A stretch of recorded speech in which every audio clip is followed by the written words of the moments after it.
যাই ঘরেও বাজার নাই, মহাজন আইতাছে, কয়টা টাকা আজকে মহাজনের তো লোম হইছাইয়া যেভাবে হোক হাতে ধরি পায়ে ধরি দইরা হইলেও কয়টা টাকা নিমু।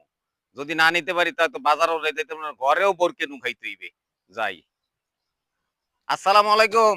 ওয়ালাইকুম আসসালাম। মহাজন, হ্যাঁ একটু বলেন। কথা আনলে মহাজন। হ্যাঁ, আপনি ঘরে তো কাজে ফাঁকি দেন। কি কর, আমি এই ব্যান ৬টা বাজে আই, সন্ধ্যাবেলা যাই। এরপরে আমনের আমনের মন পাই না।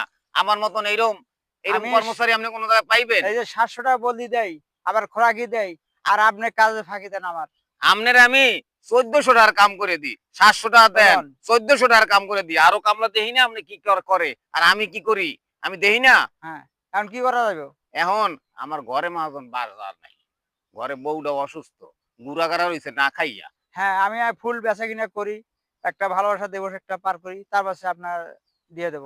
আমনে মহাজন ঘরে মাস আমনে শেষে। কোটি কোটি টাকার মালিক, আমনে যদি কন যে ফুল বেচতে টাকা দিমু, তা এই আচ্ছা হয়? ঠিক আছে, মাস শেষে টাকাটা দিয়ে দেব।